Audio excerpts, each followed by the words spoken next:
Okay, guys, welcome to Dr. Lou's Low Carb Diet. And I'm Dr. Lou. Today, we're looking at something that's plagued people on a ketogenic diet, on a paleo diet, on a carnivore diet, on low carb diets. We're looking at keto flu. So if you want to know how to remedy it or avoid it, stay tuned. Okay, guys, so what we're going to do is we're going to have a look at how we know we have keto flu. Let's look at the symptoms. These will tell us exactly the different types and different stages of keto flu. Okay, so we can see here we have two stages with another stage. So what do we have? The primary stage, we can see a keto fatigue protocol. We have brain fog. So this is when your brain starts to become slower and foggy. You start to feel as if things aren't focusing well. You have fatigue, reduced physical and mental energy. So you will feel that by feeling tired. You'll feel physically tired and not wanting to think or concentrate. Headaches, persistent dull or throbbing pain. That's self-explanatory. The brain fog, obviously, for difficulty concentrating, for memory, and muscle cramps, leg and general soreness. So you'll be getting a lot of, especially leg cramps, and this will be coming through. And you'll probably be thinking, wow, why am I feeling so groggy? Why am I feeling tired? Why am I feeling as if I can't focus? Well, you're entering the first stage now of keto flu. Now, secondary, so obviously looking at worsening, we have nausea. So feeling sick to your stomach, dizziness, feeling lightheaded or off balance, insomnia. So obviously having problems sleeping or falling asleep, staying asleep. All of these issues will link to the secondary part of the symptoms. Irritability, mood swings, and general frustration. So I've experienced some of these, and yes, doing the keto diet for 25 years in total has basically given me the signs of these keto flu problems. Now, basically, the only one I haven't received probably is probably headaches. I don't get any headaches on the diet. You do get brain fog; it's quite well known. Minor muscle cramps. You'll get some fatigue, maybe a little bit, feeling tired. But you can use certain things to offset that as well. Also, feeling nausea, maybe that's hard to judge. Dizziness, possibly. Insomnia, yes. Not insomnia as such, but difficulty falling asleep or staying asleep because you're at one level. So usually, when you want to fall asleep, with the highs and lows of blood sugar, what happens basically is that you eat lots of food, it goes up and it crashes down, and then when it drops and it goes below the normal level, that's when you feel absolutely exhausted and you want to sleep. So you sleep. Now you don't have that in the ketogenic diet. Basically, it's a very stable and fantastic way of having your blood sugar. That is fantastic for your health. Irritability, yes, for sure. When I first started on the keto diet, anger or feeling really frustrated, having to snap at people, that will come. And that will be linked to as well part of this, of lacking the food you need. And that as well bring on certain things that we see now in the other side. So let's have a look. Keto palpitations support. We want to understand what's going on here. So heart palpitations, feeling your heart beat fast or irregular. You'll feel maybe like a brrr. I don't really get that. So I was quite lucky, but other people do. Sugar cravings, so intense desire for sweets. Digestive issues, constipation or diarrhea. That's actually quite common on a lot of keto diets because you have a lot of food that you eat with a laxative effect. You have a lot of fat that you consume, of course, in that as well, kind of diarrhea stall. Now, chills and shivering, feeling unusually cold.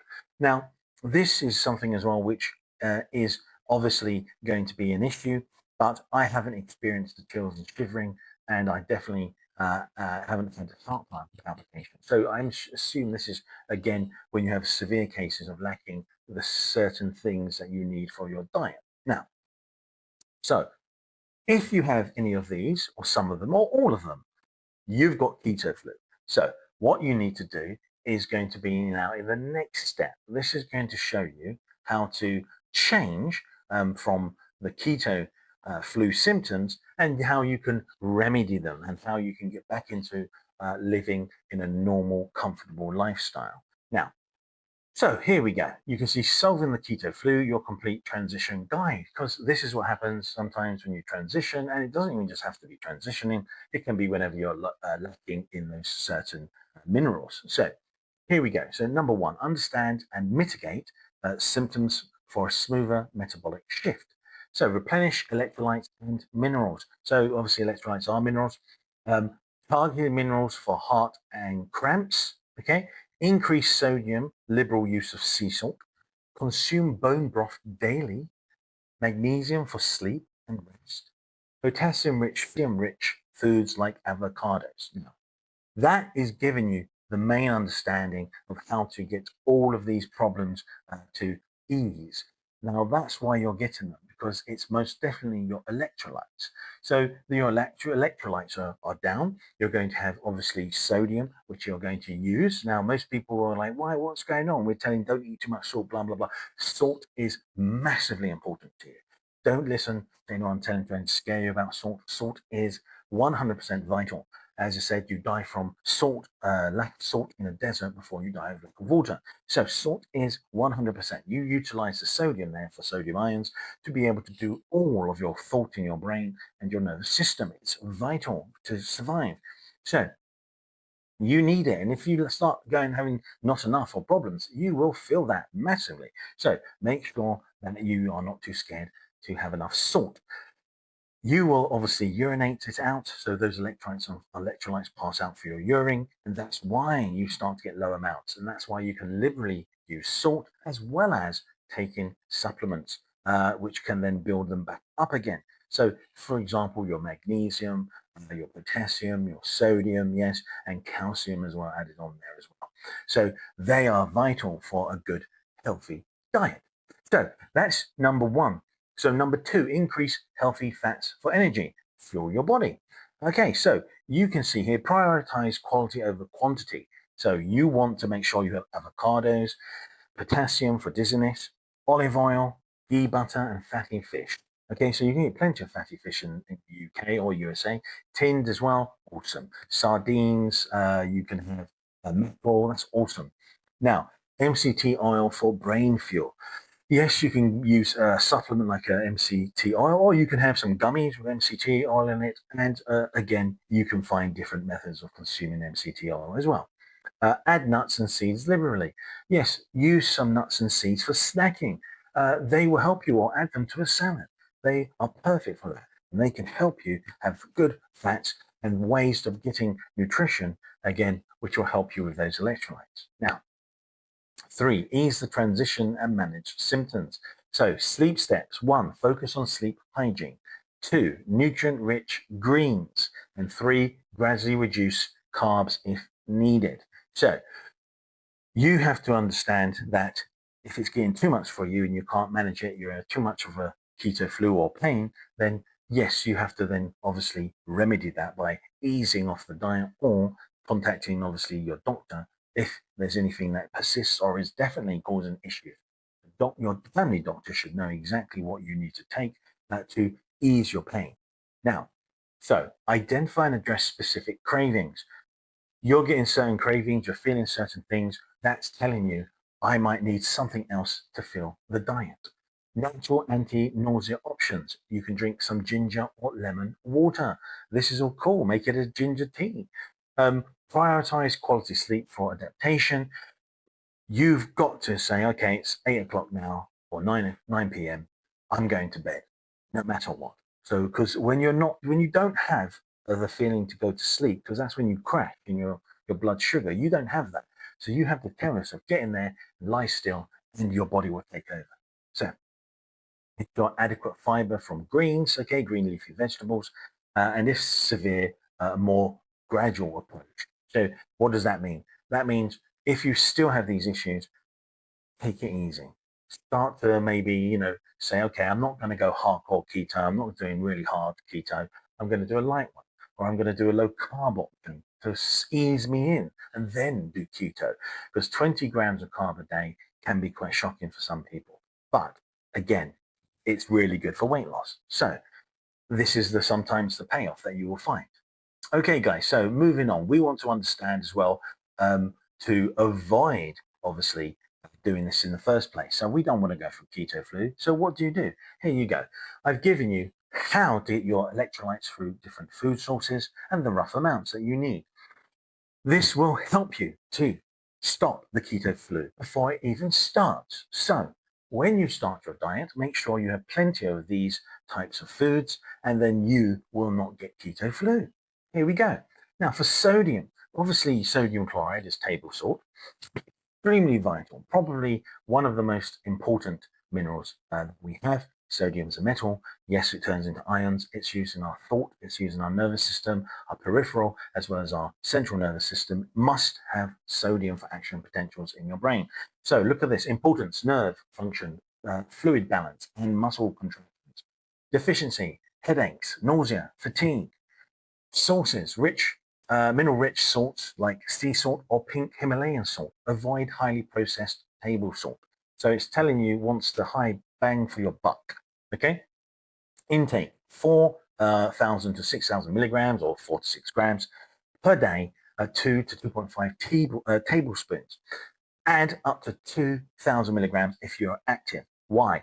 If you're running a lot, if you're doing something that's extremely active, you sweat, your salt will come out as well. You need to replenish that salt if you're very active. So that means going for 8 grams a day. Okay, guys, so what we can see here is magnesium. So how do we get our magnesium? Gives it away a big tin of mackerel there. Importance: nerve function, heart health, and bone strength. Helps curb cravings, very important when you don't want to have them. Deficiency: muscle spasms, cramps, fatigue, increased stress. So all of this is coming from a deficiency in it. Now, sources: fatty fish, leafy greens, nuts, and seeds. There you go, solved. Intake: 400 to 600 milligrams per day. Okay, fantastic. Then jumping on, potassium. Again, very important for your nervous system. Again, akin with sodium and potassium ions, you need them for your central and peripheral nervous system. So potassium, importance: helps maintain muscle mass, prevents cramps, regulates heart function. Also, it comes along with nerve function as well, or brain actual potentials in your brain. Deficiency: low energy, heavy legs, dizziness, salt cravings. So these are telling you, these are coming in. This is how you feel the deficiencies there and what's going to do to you. Sources for it: beef, pork, fatty fish, avocados, spinach, mushrooms, broccoli, coconut water. Great. Obviously, coconut water mine up the carbs there. Right, intake: 2,000 milligrams and ideally 4,700 milligrams per day, or 2 to 4.7 grams per day. Okay, so now next we have calcium, very important one as well. Again, a big giveaway is that you can see the fish there with some lovely lemon. I'd love a little bit of lemon. Calcium, importance: bone strength, healthy teeth, prevents muscle cramps. So we understand that calcium as well is very important for your electrolytes. Deficiency: you get brittle nails, you get insomnia, tooth decay, numbness, and tingling. You've got a deficiency.